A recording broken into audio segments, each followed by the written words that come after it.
Hi everyone, this is Annapurni and welcome to my channel. നമ്മളിൽ പലരും ചെറിയ കുട്ടിയായിരുന്നപ്പോഴോ അല്ലെങ്കിൽ ജീവിതത്തിന്റെ ഏതെങ്കിലും ഒരു സ്റ്റേജിലൊക്കെ വെച്ച് എന്തെങ്കിലും ഒരു പുതിയ കാര്യം പഠിക്കണമെന്ന് ആഗ്രഹിച്ചിട്ടുണ്ടാവും. മിക്കവാറും പല പല കാരണങ്ങളാലോ ജീവിത സാഹചര്യങ്ങൾ കൊണ്ടോ അതൊന്നും പഠിക്കാൻ പറ്റിയിട്ടും ഉണ്ടാവില്ല. അതുപോലെ തന്നെ നമുക്ക് ചുറ്റുമുള്ളവരിൽ നമ്മളെക്കാൾ പ്രായം കുറഞ്ഞ കുട്ടികൾ ചെയ്യുന്ന ഓരോ കാര്യങ്ങളൊക്കെ കണ്ടിട്ട് ഇതൊക്കെ പഠിച്ചാൽ കൊള്ളാമായിരുന്നു എന്ന് വിചാരിക്കുന്നവരും ഉണ്ടാവും. ഈ ആഗ്രഹങ്ങൾ എന്ത് വേണമെങ്കിലും ആവാം. ഫോർ എക്സാമ്പിൾ വരയ്ക്കാനോ ബുക്ക് എഴുതാനോ എന്തെങ്കിലും സ്പോർട്സിൽ പങ്കെടുക്കാനോ ക്രാഫ്റ്റ്സോ ഗാർഡനിങ്ങോ അല്ലെങ്കിൽ ഒരു ബിസിനസ് സ്റ്റാർട്ട് ചെയ്യാനോ അങ്ങനെ എന്ത് വേണമെങ്കിലും ആവാം. ഈ ആഗ്രഹങ്ങളൊക്കെ ഇനി എന്തായാലും നടക്കില്ല എന്നതിന് വലിയൊരു ശതമാനം ആളുകളും പറയുന്ന ഒരു കാരണമാണ് പ്രായം. ഇത്ര പ്രായമൊക്കെ ആയില്ലേ, ഇനി എങ്ങനെ പഠിക്കാനാണ്? നിങ്ങൾ പറയുന്ന ആ ഇത്ര പ്രായം എന്നത് അത് എത്രയാണ്? ഒരു 30, 40, 50, 60, പോട്ടെ 80, ഇതൊക്കെയാണ് നമ്മൾ പറയാറുള്ള ആ ഇത്ര പ്രായം എന്നത്. എന്നാൽ let me ask one question. നിങ്ങൾക്കറിയാമോ 116ാമത്തെ വയസ്സിൽ ആദ്യമായി വായിക്കാൻ പഠിച്ച ഒരാളെ കുറിച്ച്? 116ാമത്തെ വയസ്സിലോ വായിക്കാനോ? ഇസ് ഇറ്റ് പോസിബിൾ എന്ന് നിങ്ങൾ ചോദിക്കാം. അതെ, 116ാമത്തെ വയസ്സിലാണ് മേരി വാക്കർ സ്വന്തമായി വായിക്കാൻ പഠിച്ചത്. ഇത് ഞാൻ അറിയാനിടയായത് ഒരു പിക്ചർ ബയോഗ്രഫി ബുക്കിലൂടെയാണ്. ഒരു ദിവസം രാവിലെ എന്റെ മോൾ മേധ എന്നോട് പറഞ്ഞു, അമ്മ you should read this book and make A video about this book in your channel എന്ന്. ഈ ഡയലോഗ് ഞാൻ ഇടയ്ക്കൊക്കെ കേൾക്കാറുള്ളതാണ്. ഏതെങ്കിലും ഒരു ബുക്ക് വായിച്ചിട്ട് അത് അവൾക്ക് ഇഷ്ടമായാൽ അവൾ ഉടനെ ഓടി വന്നിട്ട് എന്നോട് വീഡിയോ ആക്കാൻ പറയും. അതുകൊണ്ട് ഞാൻ അത്ര വലിയ കാര്യമൊന്നും ആക്കാതെ ശരി ആണോടാ, എന്താണ് ഈ ബുക്കിലെ കണ്ടന്റ് എന്ന് ചോദിച്ചു. അപ്പൊ അവള് പറഞ്ഞു, can you believe a person learned to read at the age of 116? This book is about that person എന്ന്. അവളുടെ ആ കുഞ്ഞു മുഖത്തെ സർപ്രൈസ് കണ്ടപ്പോൾ ഞാൻ വിചാരിച്ചു this book has a magic. ഈ ബുക്ക് വായിച്ചപ്പോൾ എനിക്ക് മനസ്സിലായത് ഈ പിക്ചർ ബയോഗ്രഫി ബുക്ക് കുട്ടികൾക്ക് വേണ്ടിയുള്ളതാണെങ്കിലും എല്ലാ പ്രായക്കാർക്കും ഇതിൽ നിന്ന് പഠിക്കാൻ പറ്റുന്ന ഒരു വിലപ്പെട്ട മെസ്സേജ് ഉണ്ട്. You are never too old to learn. അപ്പൊ തന്നെ ഞാൻ ഡിസൈഡ് ചെയ്തു എന്തായാലും ഈ ഒരു വീഡിയോ ചെയ്യണമെന്ന്. So let's start. The oldest student, how Mary Walker learned to read എന്ന ഈ പിക്ചർ ബയോഗ്രഫി ബുക്കിൽ പറഞ്ഞിട്ടുള്ള മേരി വാക്കറിന്റെ ജീവിതകഥയാണ് നമ്മൾ ഇന്ന് ഡിസ്കസ് ചെയ്യാൻ പോകുന്നത്. 1848 അലാബാമയിലായിരുന്നു മേരി വാക്കറിന്റെ ജനനം. അടിമത്തത്തിന്റെ സമയമായിരുന്നു അത്. അവർ ജനിക്കുന്നതേ അടിമത്തത്തിലോട്ടായിരുന്നു. ഒരുപാട് ജോലികളൊക്കെ ചെയ്യേണ്ടി വന്നു. ജോലി ചെയ്ത് ക്ഷീണിച്ചിരിക്കുമ്പോഴും ആകാശത്ത് പറന്നു പോകുന്ന പക്ഷികളെ കണ്ടിട്ട് മേരി വാക്കർ ചിന്തിച്ചിരുന്നു, സ്വാതന്ത്ര്യം എന്നത് ചിലപ്പോൾ ഇതുപോലെയൊക്കെ ആയിരിക്കുമെന്ന്. ഒരുപാട് ജോലികൾ ചെയ്യുമ്പോഴും ഇടയ്ക്ക് പക്ഷികളെ നോക്കി സ്വാതന്ത്ര്യത്തെ കുറിച്ച് ചിന്തിക്കുമ്പോഴും ഒക്കെ മേരി വാക്കർ അവിടുത്തെ 2 നിയമങ്ങളെ കുറിച്ച് നല്ലപോലെ അറിയാം. Rule number 1, keep working. Rule number 2, slave should not be taught to read or write or do anything that might help them to learn to do so. ഈ നിയമങ്ങളെല്ലാം അറിഞ്ഞിട്ടും എല്ലാ ദിവസവും ജോലികളൊക്കെ കഴിഞ്ഞ് രാത്രി കിടക്കാൻ നേരത്ത് മേരി വാക്കർ പക്ഷികളെ കുറിച്ചൊക്കെ ചിന്തിക്കും. എന്നിട്ട് തന്നോട് തന്നെ പറയും, when I am free I will go where I want and rest when I want and I will learn to read too. അതായത് ആ പക്ഷികളെ പോലെ ഞാൻ എപ്പോഴാണോ ഫ്രീ ആവുന്നത് അപ്പോൾ എനിക്ക് ഇഷ്ടമുള്ള സ്ഥലത്തൊക്കെ പോകും, എനിക്ക് ഇഷ്ടമുള്ള സമയത്തൊക്കെ ഞാൻ റെസ്റ്റ് എടുക്കും, അത് മാത്രമല്ല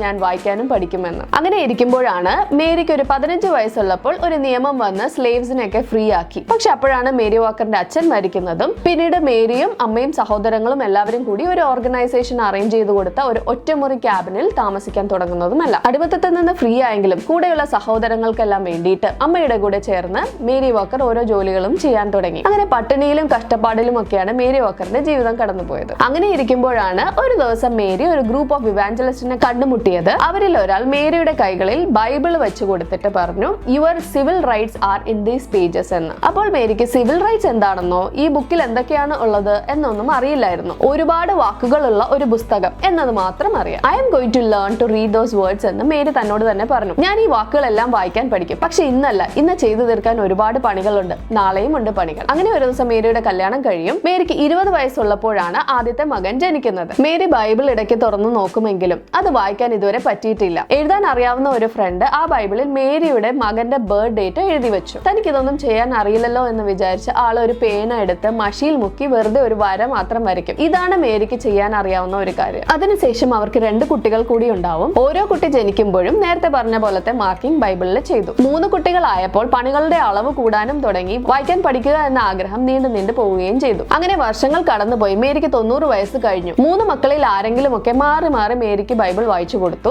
മക്കളും മരിച്ചു, ഹസ്ബൻഡും മരിച്ചു. അങ്ങനെ 114ാമത്തെ വയസ്സിൽ കുടുംബത്തിലുള്ള എല്ലാവരും മരിച്ചിട്ട് മേരി വാക്കർ ഒറ്റയ്ക്കായി. എനിക്ക് വായിക്കാൻ അറിയില്ല, എനിക്ക് എഴുതാൻ അറിയില്ല, ഐ ഡോണ്ട് നോ എനിത്തിങ് എന്ന് പറഞ്ഞ് അവർ സങ്കടപ്പെട്ടു. അപ്പോഴാണ് പുതിയൊരു റീഡിംഗ് ക്ലാസ് തന്റെ ബിൽഡിംഗിൽ നടക്കുന്നുണ്ടെന്ന കാര്യം മേരി അറിഞ്ഞത്. ആ സമയം മേരി മനസ്സിൽ ഉറപ്പിച്ചു, no more waiting, it's time to learn. അങ്ങനെ ആ വയസ്സിലും ഒരു വടിയൊക്കെ കുത്തിപ്പിടിച്ച് മേരി ക്ലാസ്സുകളൊക്കെ അറ്റൻഡ് ചെയ്യാൻ തുടങ്ങി. അടുത്ത ഒരു വർഷത്തിൽ മേരി തന്റെ എല്ലാ എഫേർട്ടും ഇട്ട് പഠിച്ചു. അത്ര ഈസി അല്ലായിരുന്നു പഠിക്കാൻ. പഠിക്കാനൊക്കെ. ക്ലാസ്സിലെ ഏറ്റവും പ്രായമുള്ള ഒരു സ്റ്റുഡന്റ് ആയിരുന്നു മേരി. ഈ പ്രായത്തിൽ പഠിക്കാൻ പറ്റുമോ എന്ന് പോലും അറിയില്ലായിരുന്നു. എന്നാലും തന്നെ കൊണ്ട് ചെയ്യാൻ പറ്റുന്ന അത്രയും ട്രൈ ചെയ്യുമെന്ന് മേരി മനസ്സിൽ ഉറപ്പിച്ചു. അവരുടെ കണ്ണുകൾ നിറയും വരെ അക്ഷരങ്ങൾ പഠിച്ചു. ഓരോ അക്ഷരത്തിന്റെയും സൗണ്ട്സ് ഒക്കെ മെമ്മറൈസ് ചെയ്യാൻ തുടങ്ങി. വിരലുകൾ വേദനിച്ചാലും ഒരുപാട് പ്രാവശ്യം മേരി തന്റെ പേര് എഴുതി പഠിച്ചു. അങ്ങനെ പതുക്കെ പതുക്കെ ഓരോ വാക്കുകളും സെന്റൻസും എല്ലാം വായിക്കാൻ തുടങ്ങി മേരി. അങ്ങനെ നമ്മുടെ മേരി വാക്കർ വായിക്കാൻ പഠിച്ചു. അവരുടെ കഷ്ടപ്പാടുകൾക്കുള്ള പ്രതിഫലമൊക്കെ കിട്ടാൻ തുടങ്ങി. അവരെ കുറിച്ച് ഒരുപാട് ആളുകൾ അറിയാനും തുടങ്ങി. US department of education Mary വാക്കറിനെ ദ നേഷൻസ് ഓൾഡസ്റ്റ് സ്റ്റുഡന്റ് എന്ന് അറിയിക്കുകയും ചെയ്തു. മേരിയുടെ അച്ചീവ്മെന്റ്സ് അങ്ങനെ എല്ലാവരും അറിയാൻ തുടങ്ങി. പല ഭാഗത്തു നിന്നും മേരിക്ക് കുറെ ഗിഫ്റ്റ്സ് കിട്ടാൻ തുടങ്ങി. അങ്ങനെ മേരി വാക്കറിന് 121ാമത്തെ വയസ്സിൽ എയർപ്ലെയിനിൽ യാത്ര ചെയ്യാനുള്ള ഒരു അവസരം കിട്ടി. എയർപ്ലെയിൻ ഇങ്ങനെ പറന്നുയരുന്നത് കണ്ടപ്പോൾ അവർ പണ്ട് താൻ ചെറിയ കുട്ടിയായിരുന്നപ്പോൾ കണ്ടിരുന്ന ആ പക്ഷികളെ കുറിച്ചൊക്കെ ഒന്ന് ഓർത്തു. അപ്പോൾ അവർ ഒരു കാര്യം മനസ്സിലാക്കി. Flying was a lot like reading. They both made body feel as free as a bird. അങ്ങനെ ഓരോ വർഷത്തെ ബർത്ത്ഡേ സെലിബ്രേഷൻ കഴിയുമ്പോഴും എല്ലാവരുടെയും മുന്നിൽ നിന്നും മേരി ബൈബിൾ വായിക്കും. വായിച്ചു കഴിയുമ്പോൾ അവർ പുസ്തകം പതുക്കെ അടച്ചിട്ട് പറയും, "You are never too old to learn." വായിക്കാൻ പഠിക്കണമെന്ന് തന്റെ കുട്ടിക്കാലത്തെ ആഗ്രഹം 116ാമത്തെ വയസ്സിൽ സാധിച്ച മേരി വാക്കറിന്റെ ജീവിതം നല്ല ഇൻസ്പയറിംഗ് ആണല്ലേ. ഈ ബുക്ക് വായിച്ച് ഞാൻ മനസ്സിലാക്കിയതും നിങ്ങളുടെ കൂടെ ഷെയർ ചെയ്യാൻ ആഗ്രഹിക്കുന്നതുമായ കാര്യം ഇത്രയേ ഉള്ളൂ. പല പല കാരണങ്ങളാൽ നമ്മുടെ ലൈഫിൽ നമ്മൾ മാറ്റിവെച്ച ഒരുപാട് ചെറുതും വലുതുമായിട്ടുള്ള ആഗ്രഹങ്ങൾ ഉണ്ടാവും. ഇത്ര പ്രായമൊക്കെ ആയില്ലേ, ഇനി ഇതൊക്കെ നടക്കുമോ എന്ന് പറഞ്ഞിരിക്കാതെ you are never too old to learn എന്ന് പറഞ്ഞ് അതൊക്കെ നേടിയെടുക്കുക. ഇത് ഞാൻ നേരിട്ട് എക്സ്പീരിയൻസ് ചെയ്തിട്ടുള്ളത് റണ്ണിങ് ഇവന്റ്സിന് പോകുമ്പോഴൊക്കെയാണ്. 80ഉം 90ഉം വയസ്സുള്ളവരൊക്കെ 5K 10K ഒക്കെ ഓടുന്നത് കാണാറുണ്ട്. പ്രായത്തെ തോൽപ്പിക്കുന്ന അവരുടെ ആ ഒരു ഡിറ്റർമിനേഷനും വിൽ പവറും ഒക്കെ കാണുന്നത് തന്നെ നല്ലൊരു മോട്ടിവേഷൻ ആണ്. സോ എല്ലാവരും അധികം ലേറ്റ് ആക്കാതെ തന്നെ നിങ്ങളുടെ ആഗ്രഹങ്ങളൊക്കെ നടത്താനായിട്ടുള്ള സ്റ്റെപ്സ് ഒക്കെ എടുത്തു തുടങ്ങുക. ഈ ബുക്ക് ഞാൻ നേരത്തെ പറഞ്ഞ പോലെ ഒരു പിക്ചർ ബയോഗ്രഫി ബുക്കാണ്. അതിന്റെ ലിങ്ക് ഞാൻ ഡിസ്ക്രിപ്ഷനിൽ ഇടാം. കുട്ടികൾക്ക് വാങ്ങിക്കൊടുക്കാനോ ലൈബ്രറിയിൽ നിന്നും എടുത്തു കൊടുക്കാനോ ഒക്കെ നോക്കുക. If you like my videos, please subscribe to my channel. As always, books are magical, so keep on reading. Bye.